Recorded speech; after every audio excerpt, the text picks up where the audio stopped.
Yeah, available to you. Hola, it's Ivy and Ava. Say hi. Say hi. Hey. She's looking at the light, you guys. She can't. This is why you can't be in videos. So today I want to come and chat about what I did to prepare for labor. Had no idea I was going to labor at 38 weeks and I think it was one day. 38 weeks, one day. Yeah. I had no idea that I was going to go into labor. But I did, and I'm glad I did these, actually 4 things. So I'll include a bonus at the end, the 4th thing that I did. So the first thing I did, and I did this throughout my pregnancy, is workout. And you guys all know that I am into workout. I am into working out, and I'm into fitness. I love how calm you are right now. I'm into fitness, and the things that I did multiple programs. I did a 21-day program. I did a lifting program. Yes, I did a weightlifting program while pregnant. Yes, you can work out while pregnant.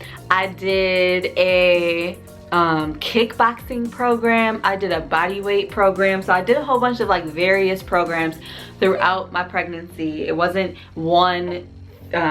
just one thing. I will show you a before and after picture of from my weightlifting program where I had like really good results with my back. I couldn't really, I couldn't really gauge results during my pregnancy based on like my belly or anything. People most of the time lose weight in their stomach when they do like these different programs, but because I was gaining weight in my stomach, I had to,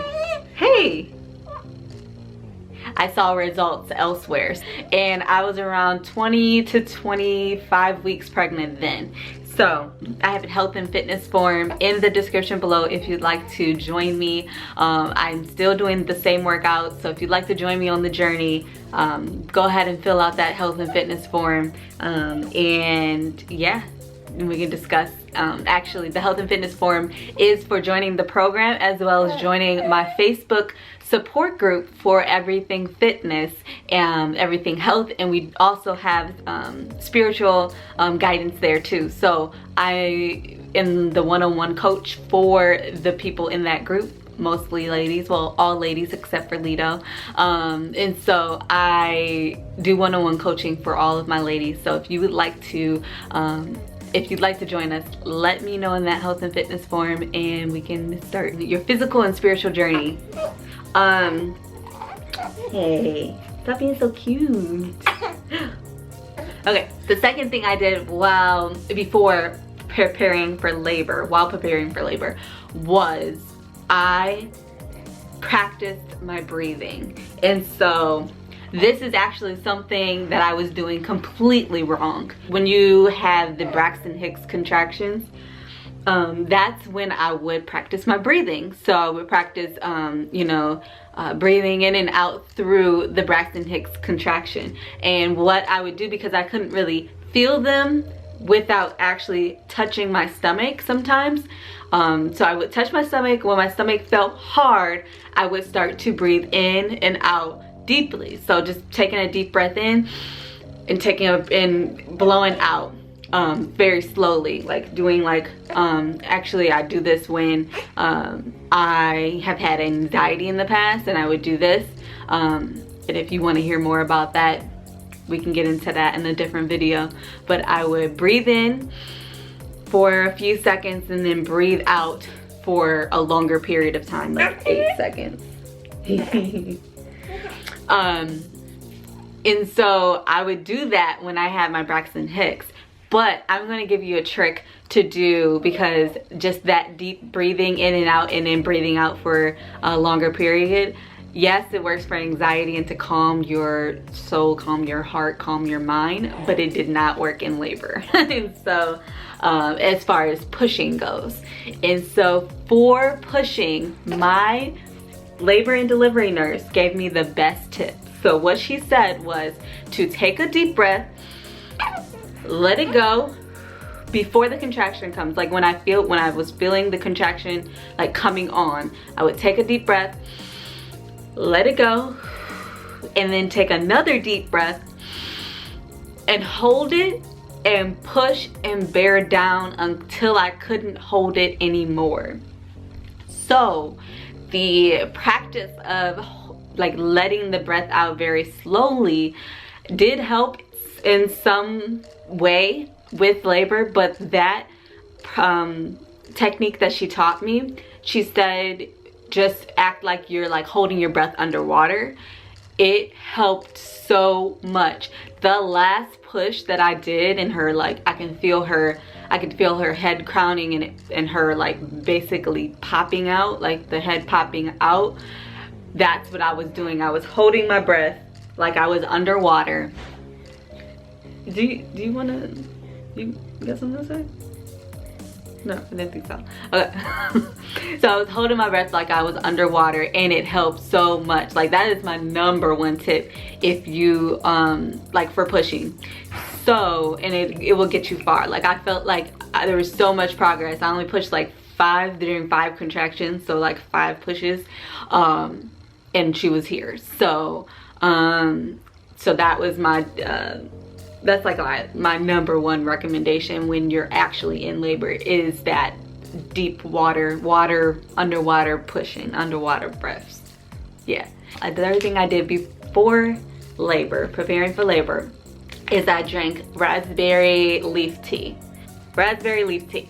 So I drank raspberry leaf tea starting, I believe at 35 weeks is when I started the raspberry leaf tea, and I believe I didn't start it every day. So during 35 weeks, I believe I was doing it maybe 3 times a week, like every other day.